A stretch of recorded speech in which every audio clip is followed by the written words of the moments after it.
Hello friends, welcome to my channel. Friends, आज मैं आपको पढ़ाने वाली हूँ class BA second year fourth semester education का सिलेबस। जी हाँ फ्रेंड्स, आज मैं आपको फोर्थ सेमेस्टर एजुकेशन का सिलेबस पढ़ाने वाली हूँ।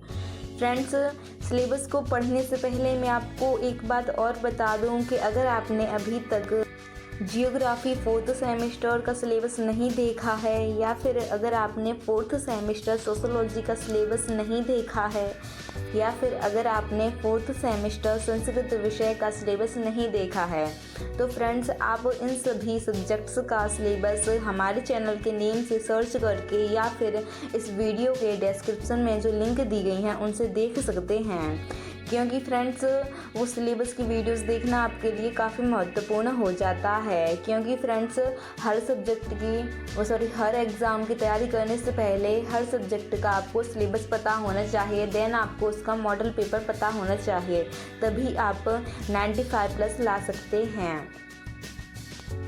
तो वैसे तो फ्रेंड्स, मैंने फोर्थ सेमेस्टर बीए का सभी सब्जेक्ट्स का सिलेबस कवर करा चुकी हूँ और फ्रेंड्स, होली के बाद मैं आपके लिए इन सभी सब्जेक्ट के मोस्ट इम्पोर्टेंट क्वेश्चंस की भी वीडियो अपलोड करने वाली हूँ। तो फ्रेंड्स, अगर आप इस चैनल पर नए हैं तो प्लीज़ सब्सक्राइब कर लें, क्योंकि फ्रेंड्स आपको अपनी स्टडी के साथ खिलवाड़ नहीं करना चाहिए। क्योंकि फ्रेंड्स, होली के बाद मैं आपके लिए इन सभी सब्जेक्ट्स का मोस्ट इम्पोर्टेंट क्वेश्चन की वीडियो लाने वाली हूँ। तो फ्रेंड्स, आई होप आपने सब्सक्राइब कर लिया होगा। और फ्रेंड्स, मैं आपको एक बात और बता दूं कि अगर आपको ऐसा लगे कि इस चैनल को सब्सक्राइब करके कि हमें वीडियो मिलेंगी कि नहीं, कि झूठ तो नहीं बोल रहे, तो फ्रेंड्स ऐसा कुछ भी नहीं होगा। क्योंकि फ्रेंड्स, ये चैनल मोस्टली बीए के स्टूडेंट्स के लिए बनाया गया है और आप बीए में पढ़ाई कर रहे हैं, फोर्थ सेमेस्टर में हैं, तो फ्रेंड्स आप इस चैनल को ज़रूर सब्सक्राइब कर लें, क्योंकि इस चैनल पर बीए से रिलेटेड हर सब्जेक्ट के मोस्ट इम्पॉर्टेंट क्वेश्चंस की वीडियो, मॉडल पेपर की वीडियो, सिलेबस की वीडियो अपलोड होती रहती हैं। तो फ्रेंड्स, आपको ये चैनल सब्सक्राइब ज़रूर करना चाहिए। तो फ्रेंड्स, वीडियो को करते हैं स्टार्ट।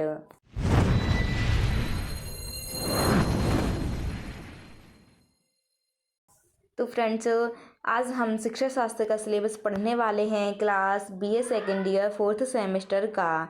तो फ्रेंड्स, इसके सिलेबस को 8 यूनिट्स में डिवाइड किया गया है। कितनी यूनिट्स में डिवाइड किया गया है? 8 यूनिट्स में।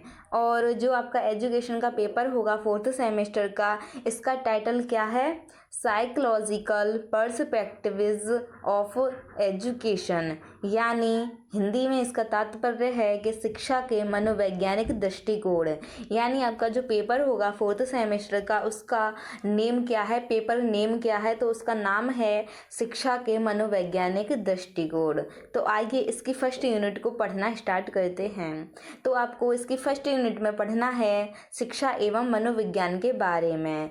तो फ्रेंड्स, शिक्षा मीन्स एजुकेशन और मनोविज्ञान मीन्स साइकोलॉजी। तो यानी आपको एजुकेशन एंड मनोविज्ञान, साइकोलॉजी के बारे में पढ़ना है। और फिर आपको पढ़ना है मनोविज्ञान में कि आपको पढ़ना है मनोविज्ञान की अवधारणा और मनोविज्ञान का आपको विषय क्षेत्र पढ़ना है। फिर आपको पढ़ना है शिक्षा एवं मनोविज्ञान का संबंध, यानी आपको एजुकेशन यानी शिक्षा शास्त्र का जो मनोविज्ञान, साइकोलॉजी सब्जेक्ट के साथ जो रिलेशन है, जो इनका इंटर रिलेशन है, वो आपको पढ़ना है। यानी आपको पढ़ना है कि शिक्षा एवं मनोविज्ञान के बीच में क्या संबंध है। फिर आपको पढ़ना है शिक्षा और मनोविज्ञान का महत्व। क्या पढ़ना है आपको? शिक्षा और मनोविज्ञान का महत्व।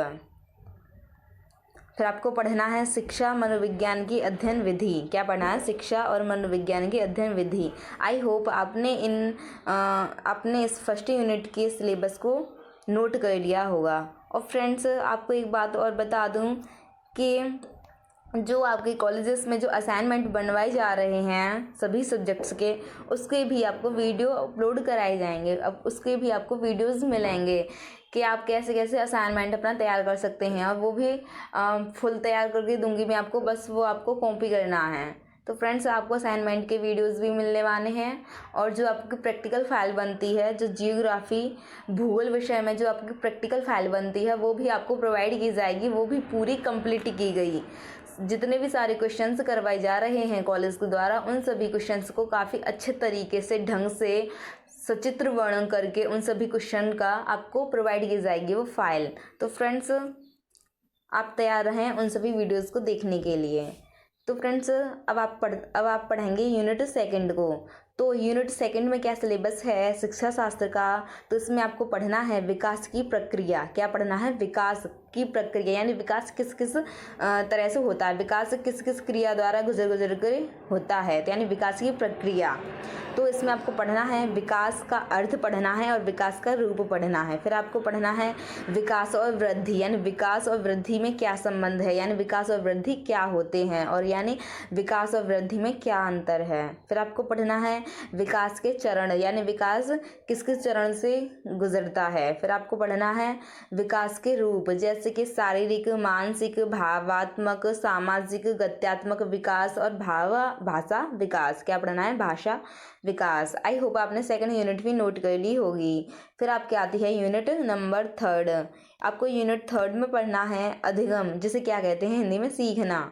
यानी अधिगम शब्द का तात्पर्य क्या है? सीखना, यानी अधिगम को समझना, ये आपको पढ़ना है, अधिगम को समझना। तो इसमें आपको पढ़ना है अधिगम का अर्थ पढ़ना है, अधिगम की प्रकृति पढ़नी है, अधिगम को प्रभावित करने वाले कारक कौन कौन से हैं उनके बारे में आपको पढ़ना है। फिर आपको पढ़ना है सीखने की शैलियाँ कौन कौन सी हैं, ये आपको पढ़ना है। फिर आपको पढ़ना है शिक्षण और उसकी कक्षा का स्थानांतरण आशय, ये आपको पढ़ना है।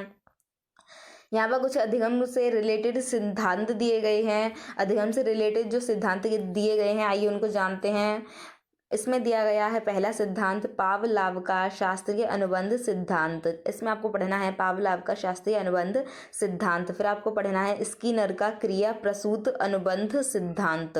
फिर आपको पढ़ना है थार्नडार्क का प्रयास एवं भूल त्रुटि सिद्धांत।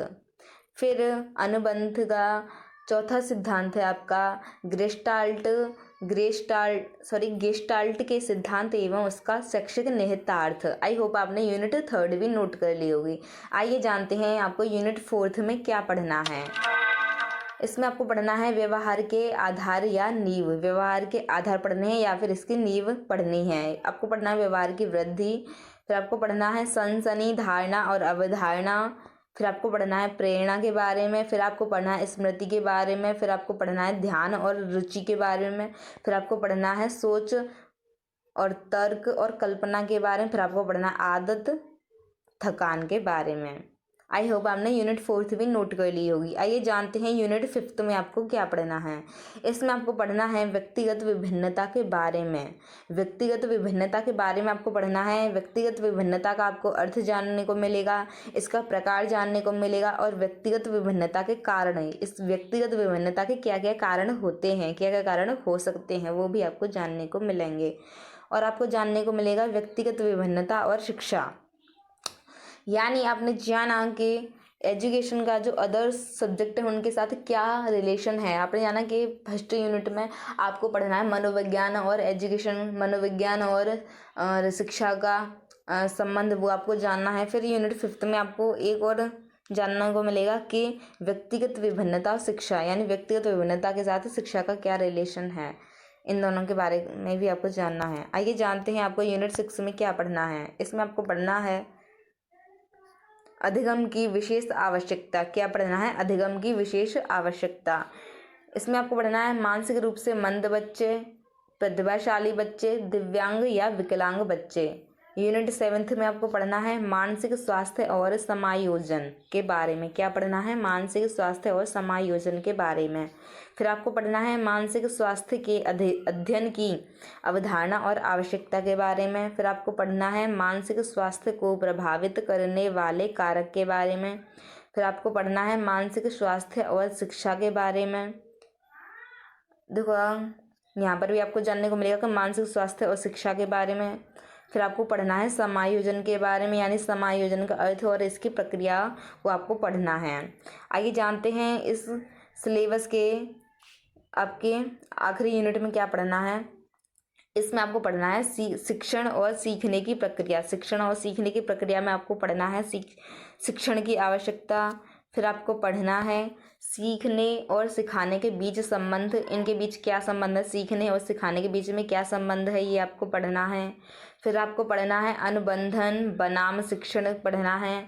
फिर आपको पढ़ना है शिक्षा का उद्देश्य सीखना है, यानी ये एक स्टेटमेंट है, शिक्षा का उद्देश्य सीखना है, इसके बारे में आपको पढ़ना है कि इसकी स्पष्ट कीजिए, इस पर टिप्पणी कीजिए, ये आपको पढ़ना है कि शिक्षा का उद्देश्य सीखना है, इसके बारे में। फिर आपको पढ़ना है शिक्षण अधिगम में शिक्षक की भूमिका। शिक्षण अधिगम में शिक्षक की क्या भूमिका है, फिर आपको ये पढ़ना है। तो फ्रेंड्स, अगर आप इस वीडियो को यहाँ तक भी सीन कर रहे हैं, इट मीन्स आपको ये वीडियो कुछ इन्फॉर्मेशन ज़रूर दे रही है, आपको एजुकेशन का सिलेबस ज़रूर बता रही है। तो फ्रेंड्स, आप वीडियो को यहाँ तक भी सीन कर रहे हैं तो प्लीज़ वीडियो को लाइक कर दें और शेयर कर दें उस अपने फ्रेंड के साथ जिसके पास एजुकेशन सब्जेक्ट है। और फ्रेंड्स, एक कमेंट में आप ज़रूर बताएं कि आपको वीडियो कैसी लगी, कितनी इन्फॉर्मेशन दी और आपको किस यूनिट में कितना आता था, यानी आपको बताना है कि आपको इसके सिलेबस का कितना ज्ञान है, कितना, यानी कि आपको इसके सिलेबस की कितनी यूनिट आपको आती हैं। तो फ्रेंड्स, मिलते हैं अगली वीडियो में, तब तक के लिए नमस्कार, take care, bye bye, thanks for watching my video.